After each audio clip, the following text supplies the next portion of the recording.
इस मूवी के स्टार्ट में हम एक लड़की को देखते हैं जिसका नाम मैरी होता है। वो कुछ दिन पहले ही जेल से छूट के आई थी क्योंकि उसने अपने बॉयफ्रेंड को जिंदा जला दिया था। वो अब जॉब करना चाहती थी, इसलिए पेट्रोल पंप पे मौजूद वो एक स्टोर पर जॉब करने के लिए आती है जिसके मालिक का नाम एड था। वो उसको सब कुछ सच सच बताती है कि अपने बॉयफ्रेंड को जिंदा जलाने की वजह से वो जेल से सजा काट के आई है, जिसकी वजह से एड उसे जॉब दे देता है। वो उसे कहता है कि तुम ये जॉब आज से स्टार्ट करोगी, जिस पर मैरी उसकी बात मान जाती है। जिसके बाद मैरी अपनी दोस्त डेबी के पास जाती है और उसे बताती है कि मुझे जॉब मिल गई है और मुझे आज रात से ही ज्वाइन करने का कहा गया है। जिसके बाद डेबी उसे उसके घर छोड़ देती है। मैरी जब अपने घर आती है और वॉशरूम में जाती है तो उसे अपना बॉयफ्रेंड जेम्स वहाँ दिखाई देता है, जो कि एक लड़की को पानी में डुबो के मार रहा था। ये वही था जिसे मैरी ने जलाया था। मैरी से ये सब कुछ देखा नहीं जाता, इसलिए वो जल्दी से अपनी दवाइयाँ निकाल के खा लेती है। उसके बाद वो पेरोल ऑफिसर को देखती है जो कि उसके घर में पूछे बगैर आ गया था। ये ऑफिसर्स जेल से आए हुए लोगों को चेक करते हैं कि अब वो अपनी जिंदगी कैसे गुजारे हैं।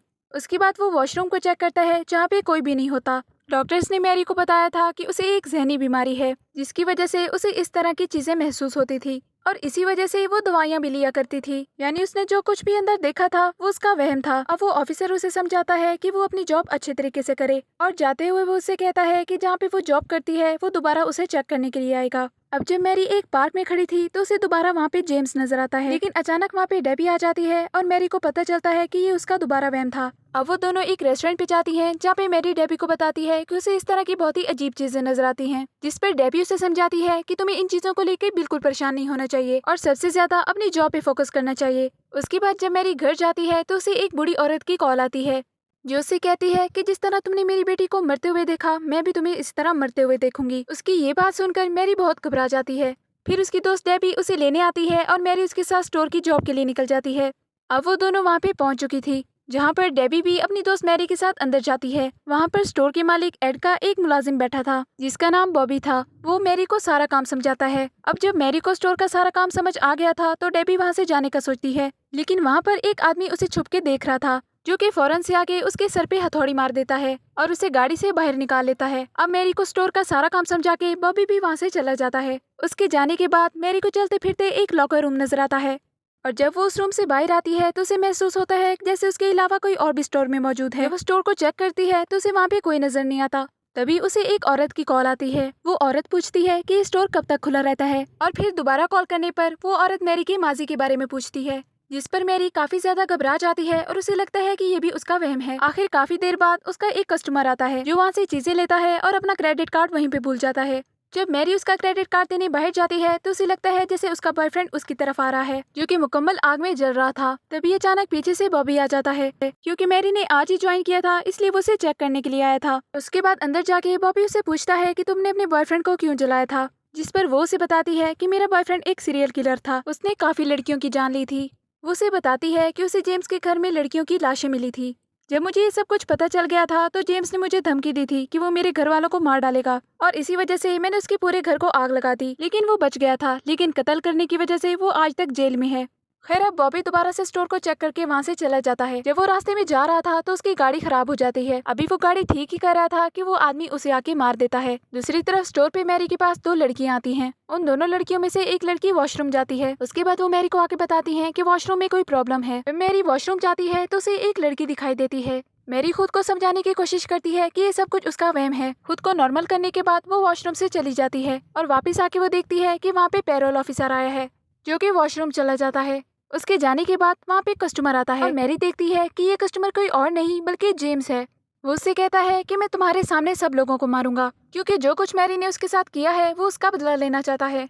मैरी खुद को समझाती है कि ये सब कुछ हकीकत नहीं है बल्कि ये उसका वहम है। और जैसे ही वो अपनी आंखें खोलती है तो उसके सामने एक औरत होती है और वो उससे पूछती है कि ये स्टोर कब तक खुला रहता है, जहाँ पर मैरी को पता चल जाता है कि ये औरत वही है जो उसे कॉल कर रही थी। उसके बाद वो औरत वहाँ से चली जाती है। जब वो ये सब कुछ पेरोल ऑफिसर को बताती है तो वो उसे कहता है कि अगर अब कुछ हो तो तुम मुझे कॉल करना, और उसके बाद वो भी वहाँ से चला जाता है। तभी मैरी अपनी दोस्त डेबी की कार बाइट देखती है जिसके ऊपर खून से कुछ लिखा था। जब वो पुलिस को कॉल करने लगती है तो वो गाड़ी वहाँ पे नहीं होती। अब वो काफी तंग आ चुकी थी क्योंकि उसे समझ नहीं आ रहा था कि ये सब कुछ हकीकत में हो रहा है या उसका वहम है।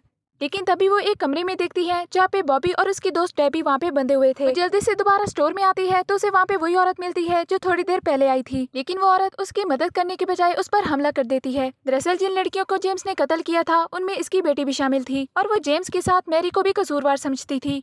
इससे पहले वो औरत मैरी को मारती, वो पेरोल ऑफिसर आके उसे गोली मार देता है। वो उसे बताता है कि बाहर बहुत ज्यादा तूफानी बारिश थी जिसकी वजह से बिजली चली गई थी और इसी वजह से जेल से काफी कैदी भाग गए जिनमें जेम्स भी शामिल था। इसका मतलब ये था कि मैरी ने जेम्स को सच में देखा था, वो उसका वहम नहीं था। उसके बाद जेम्स वहाँ पे आता है जो उन दोनों को हथौड़ी से मार के बेहोश कर देता है। जब उनको होश आता है तो वो भी डेबी और बॉबी के साथ बंधे हुए थे। जैसा कि जेम्स ने कहा था कि वो मैरी के सामने ही सब लोगों को मार डालेगा, इसलिए वो उसके सामने ही उस ऑफिसर को मार देता है। यहाँ तक कि मैरी अपनी दोस्त डेबी को भी अपनी आंखों के सामने मरते हुए देखती है, जो कि उसके लिए काफी दुख की बात थी। इससे पहले जेम्स बॉबी को भी चलाता, वहाँ पर वो ट्रक वाला कस्टमर आ जाता है जो कि पहले भी आया था, इसलिए जेम्स उसे संभालने के लिए वहाँ चला जाता है और मैरी खुद को छुड़वा लेती है और अपने साथ साथ वो बॉबी की भी रस्सियाँ खोल देती है। जेम्स उस आदमी को मारने के इरादे उसके पास जाता है। बॉबी और मैरी के हाथ एक बंदूक लग चुकी थी। जैसे ही दरवाजा खुलता है तो मैरी गोली चला देती है। वहाँ पर जेम्स तो मौजूद नहीं था, लेकिन वो गोली उस कस्टमर को लग गई थी। उन्होंने वो गोली जेम्स को समझ के चलाई थी, लेकिन वहाँ पे उसकी जगह कस्टमर था। उसके बाद वो दोनों दोबारा जेम्स को ढूंढने लगते हैं। तभी वहाँ पर पुलिस भी पहुँच आई थी। अचानक जेम्स आता है और बॉबी पर हमला कर देता है। जब मैरी को पता चलता है कि बाहर पुलिस आ गई है, तो वो जल्दी से स्टोर से बाहर आके पुलिस के पास पहुँच जाती है और पुलिस ऑफिसर को जेम्स के बारे में सब कुछ बताती है। जब वो ऑफिसर उसकी मदद करने लगता है तो जेम्स उसको भी मार देता है। अब मैरी उसे डरकर गाड़ी से बाहर निकलकर भागने लगती है। भागते भागते वो एक ऐसी जगह पहुंचती है जहां पर उसे अपने बचाव के लिए एक हथियार मिल जाता है। जैसे ही जेम्स उसे ढूंढने के लिए आता है, वो उस पे हमला कर देती है और वो दोबारा से भाग के अपने स्टोर में आ जाती है और दरवाजा लॉक कर लेती है। जब वो एक स्टैचू को देखती है तो उसके ज़हन में एक आइडिया आता है। जैसे ही जेम्स उस दरवाजे को खोल के स्टोर के अंदर आता है तो मैरी उस स्टैचू को उसके पेट के अंदर घुसा देती है। जेम्स मरते हुए उसे प्यार का इजहार कर देता है, जिसके बाद मैरी सो जाती है। लेकिन थोड़ी देर बाद जब उसकी आंख खुलती है तो वो देखती है कि जेम्स वहाँ पे नहीं है, लेकिन वो फिर भी खुश थी क्योंकि वो आजाद हो चुकी थी। मूवी के एंड में दिखाया जाता है कि अब मैरी को एक नई जॉब मिल गई है, लेकिन जैसे ही वो शीशे में देखती है तो उसे अपने पीछे जेम्स दिखाई देता है। यानी मैरी को अब दोबारा से वही वहम होने लगे थे। और इसी सस्पेंस के साथ ये मूवी यहाँ पर एंड हो जाती है।